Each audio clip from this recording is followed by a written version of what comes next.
Hi guys, welcome to Code Bashers. In this video, I will be discussing DSC interview experience of Infosys, or you can say SCS profile interview of Infosys.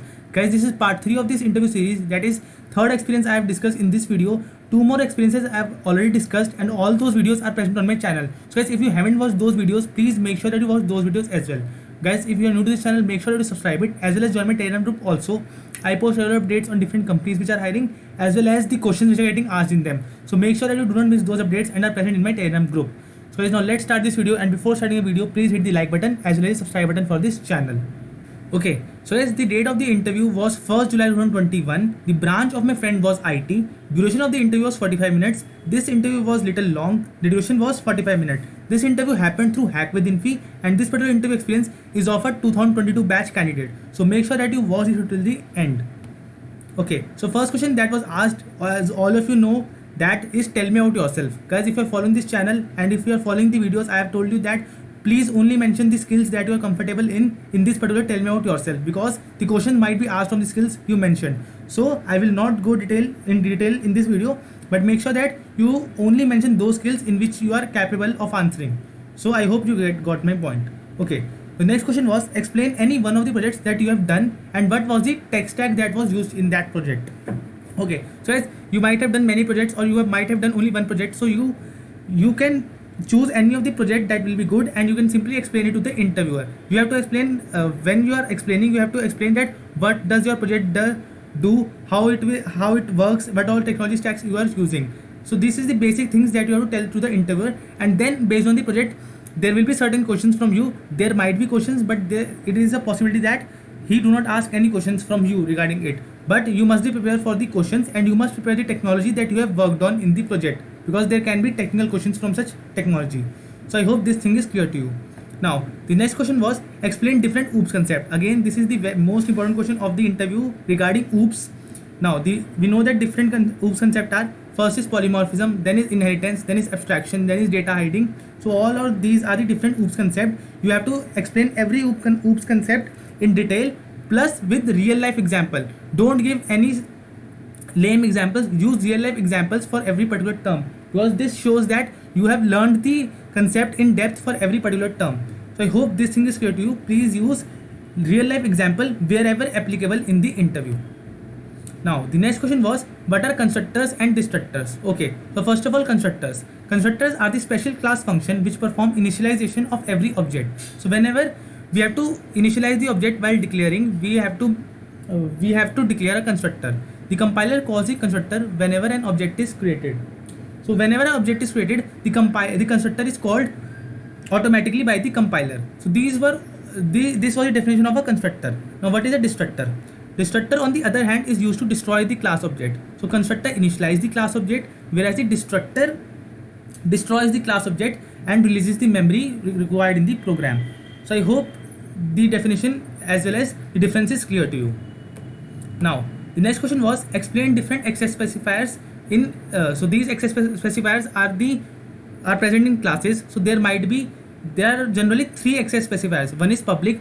The data members and the member functions which are declared as public can be accessed everywhere outside the class also. Second one is protected. The data members or the member functions which are declared as protected can be used by other class when inherited. So I hope this thing is clear to you.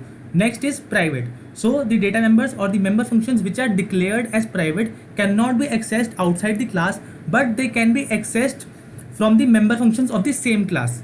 So I hope these definitions are clear to you. You can again, if you want detailed description of these things, you can go to Geeks for Geeks and you can read the articles from there. Now these were the three main access specifiers, but there can be a default access specifier also that is present in Java. So those who are comfortable in Java can read in detail about the default access specifier. Now the next question was what is the difference between stack and queues. Okay, so first of all, stack are based on LIFO principle. So I hope all of you know what are stack and queues, because you are giving the DSC role interview. So these are the very basic questions that can be asked from you. So first, stacks are based on LIFO principle, that is the element inserted at the last is the first element to come out of the list. So I hope this is clear to you. Similarly, queues are based on FIFO principle, that is the element inserted at first is the first element to come out of the list. So for the queues are an example, you can say a movie ticket queue. This is a real life example, that the person that has come first will get the ticket first and he will leave the queue first. Whereas in stack, you can say stack of books is a real life example. That is the last, when we are talking about a stack of books, the book that will be kept last on the stack will be the first book to be removed from the stack. So I hope this thing is clear to you. Now next thing is insertion and deletion in stack takes place only from one end of the list, that is called the top. See, one book will be kept above only and the first book to be removed will be removed from above only. So only insertion and deletion are taking place from one end only. But in queue it is opposite. See, the first the person will stand at the last of the queue. That is, it means it is inserting the queue from last. But once he has taken the ticket, he will leave from the front of the queue. That is, he is leaving from front side. So he is entering from the back and entering from the and exiting from the front. So these were the main differences between stack and queues. You must explain these differences with the help of a real life example of both these data structures. Okay. Now the next question is, what is real life application of DQ? So guys, here see here real life application of DQ is asked, but in your case real life implementation of different data structures can be asked, whether it is array, linked list, stack, queues. So real life application of these things can be asked. So make sure that you read about every data structure in detail and you must know the real life application of every data structure that is present and what is their use. Okay, so first in this video, see it in this interview experience it is asked real life application of DQ. Okay, so a DQ can be used. I hope you all know what a DQ is. A web browser's history. It can be used in a web browser history. Recently visited URLs are added to the front of the DQ and the URLs at the back of the DQ is removed after some specified number of insertions at the front. I hope this is clear to you, because we see when we are moving to websites, when we are using websites, we have to go, sometimes we have to go back, sometimes we have to go in front. So there a DQ is used. Now let me tell you first what a DQ is. See, DQ stands for doubly ended queue. That it means that in the simple queue we can enter from back and exit from front, but in a DQ we can enter from back, we can exit from back, we can enter from front, we can exit from front. This is what a DQ is. It is a double ended queue. So I hope this thing is clear to you. The definition of DQ is clear to you. Okay, so the next question was print the pattern. Yes, the coding questions are also asked in this type of interview. So this was the pattern that was given to my friend and he was asked to write the code for printing this pattern. So guys, don't worry, I have written entire code here. I will give you the entire code in the description box. So make sure that you see this code in the description box for getting the better understanding. Okay. Next question is explain TCP IP model. So guys, this particular question is from computer networks and there is a list. You have to explain TCP IP model in detail. This is the basic question that can be asked from this particular subject. So I hope if you have studied this subject, you know what the TCP IP model is, and if you haven't studied it, please study it. It can be asked in an interview. The link of this particular model I will give you in the description box. You can simply visit that link and study about this model. Now the next thing was, what are the different types of protocols? Okay, so see there are many protocols, but you can name 3 to 4 protocols and please use the definition also for the same protocol. See, first protocol can be transmission control protocol, second is internet protocol, third one is user datagram protocol, then is post office protocol, then is simple mail transport protocol. So these are all the protocols. Make sure that you at least describe them in single line also to the interviewer. It will really impress the interviewer that you know such things about the protocols also.